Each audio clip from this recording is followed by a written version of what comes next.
जैसे विष्णु पालिका है, दत्तात्रेय पादुका है और अन्य जो महत्वपूर्ण स्तंभ हैं उन सबके भी संरक्षण का कार्य इसके साथ जुड़ा हुआ है। लोकमाता अहिल्याबाई होलकर की जो प्रतिमा एक प्लेटफॉर्म में बनी हुई थी उसे पूरी तरह संरक्षित किया गया है और जब नया वो बनेगा तो उसमें ये सभी चीजें फिर से उसके साथ आएंगी, नए सिरे से आएंगी। यद्यपि काशी विश्वनाथ धाम में लोकमाता अहिल्याबाई होलकर की और आदि जगतगुरु आदि शंकराचार्य जी की प्रतिमा काशी विश्वनाथ धाम में भी आदरणीय प्रधानमंत्री जी ने पहले से स्थापित की है। मित्रों, कांग्रेस के द्वारा जो दुष्प्रचार किया जा रहा है वह यही वीडियो बना करके, जो अपने आप में एक अपराध है, गुमराह करने का प्रयास हो रहा है। सनातन धर्मावलंबियों की धार्मिक भावनाओं के साथ खिलवाड़ हो रहा है। इनके द्वारा यही जनरेटेड वीडियो बना करके मंदिर को तोड़ने का दुष्प्रचार फैलाया जा रहा है, जबकि हर व्यक्ति जानता है कि मणिकर्णिका में जो मंदिर है वे वहां पर वैसे मौजूद हैं, वे सभी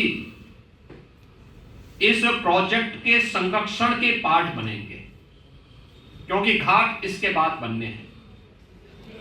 इसलिए वे सभी मंदिर इससे संरक्षित होंगे। लेकिन इनके द्वारा लगातार जन भावनाओं के साथ खिलवाड़ करने के प्रयास किए जा रहे हैं और उन्होंने तमाम प्रकार से दुष्प्रचार करके इस प्रोजेक्ट को उनके द्वारा हर प्रकार से बदनाम और अपमानित करने का काम भी यहां पर किया जा रहा है। इसके साथ ही इनके द्वारा जो तमाम अन्य प्रकार के कार्य हो रहे हैं, यह जो दुष्प्रचार के कार्य हो रहे हैं, वह आवश्यक था कि काशी के विकास के बैरियर या काशी और देश के विरासत को अपमानित करने वाली कांग्रेस और उनके सहयोगियों या उनके ट्रेड्स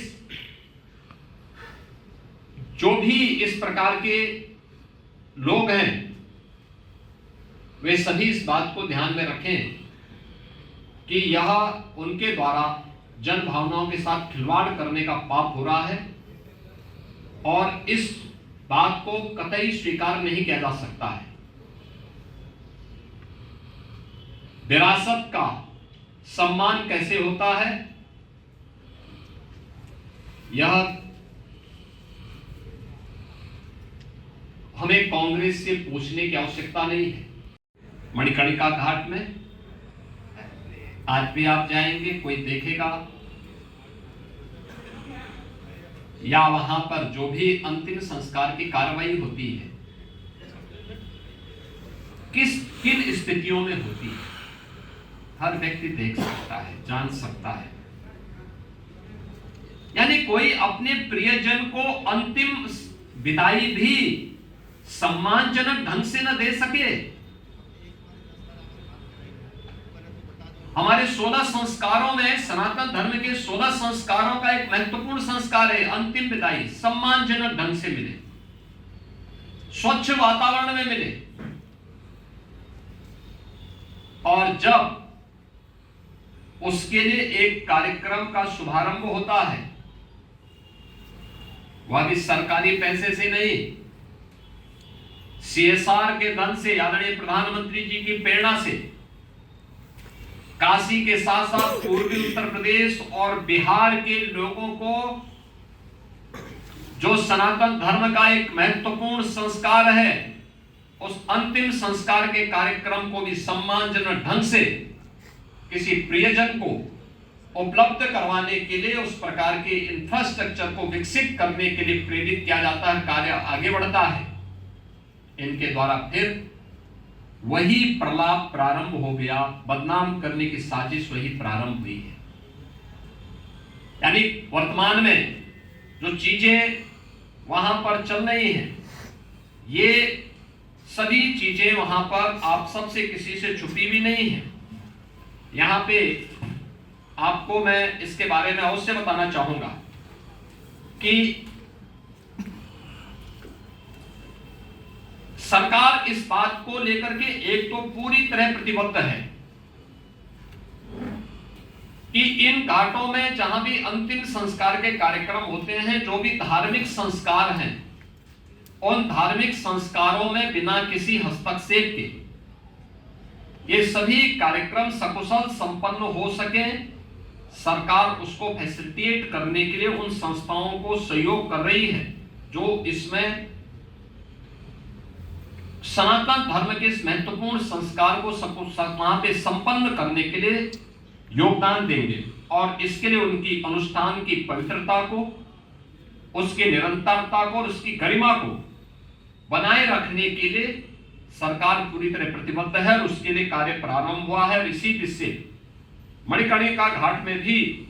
जो वर्तमान में कार्य चल रहे हैं, उनमें श्रद्धालुओं और शोकाकुल परिवारजनों की सुरक्षा को ध्यान में रखते हुए, क्योंकि आप जानते हैं बरसात के दौरान नीचे पूरा गंगा जी का जल आ चुका होता है और विशेष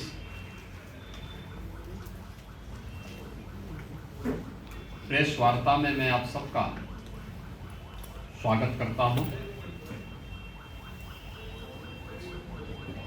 आज की ये पीसी एक विशेष उद्देश्य से यहाँ पर मुझे आमंत्रित करनी पड़ी है। खासतौर पर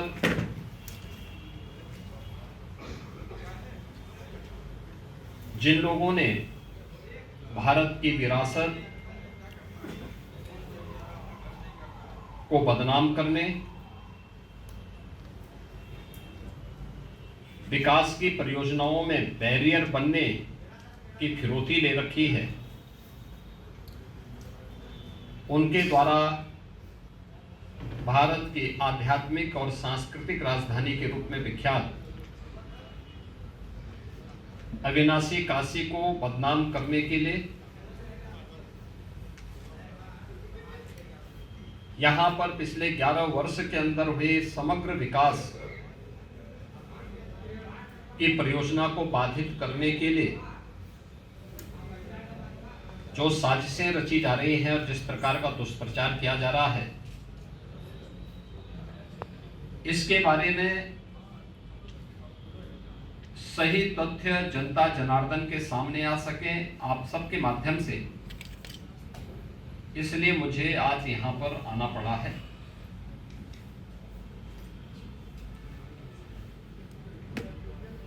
हर व्यक्ति जानता है काशी अविनाशी है, काशी के प्रति हर सनातन धर्मावलंबी और हर भारतवासी अपार श्रद्धा का भाव रखता है।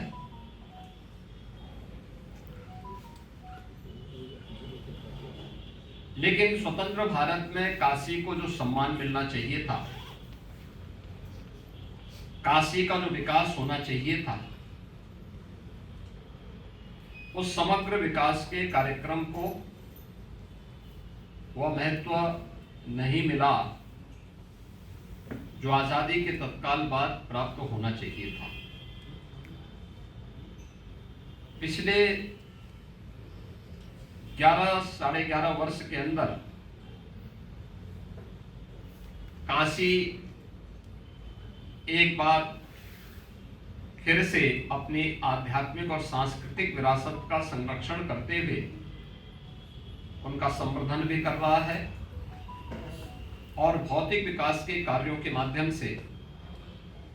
एक नई ऊंचाइयों को भी प्राप्त कर रहा है। फिर वहां पर उसी रूप में खड़े हैं। हाँ,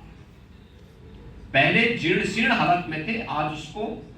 उसी स्थल पर उन मंदिरों को पुनरुद्धार करने का काम किया। काशी में आप याद करिए 100 वर्ष पहले अरे भाई साहब, माता अन्नपूर्णा की मूर्ति यहां से चोरी करके यूरोप पहुंचा दी गई थी।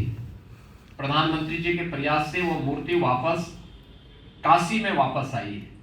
और बाबा विश्वनाथ धाम में उसकी स्थापना हुई। आखिर ये प्रयास 1947 से लेकर के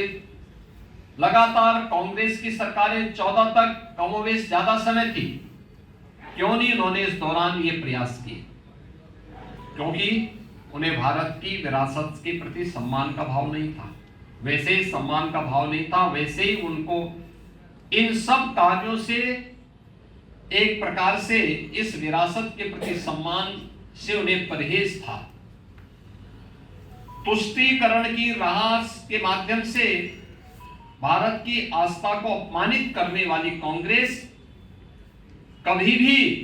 भारत की विरासत का सम्मान नहीं कर सकती, और उन्होंने यही किया।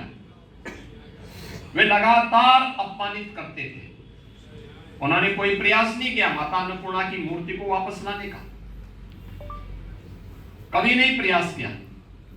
हां, जब द्वादश ज्योतिर्लिंग में प्रथम ज्योतिर्लिंग भगवान सोमनाथ के मंदिर के पुनरुद्धार के कार्यक्रम को लौह पुरुष सरदार वल्लभ भाई पटेल ने आगे बढ़ाने का संकल्प लिया था,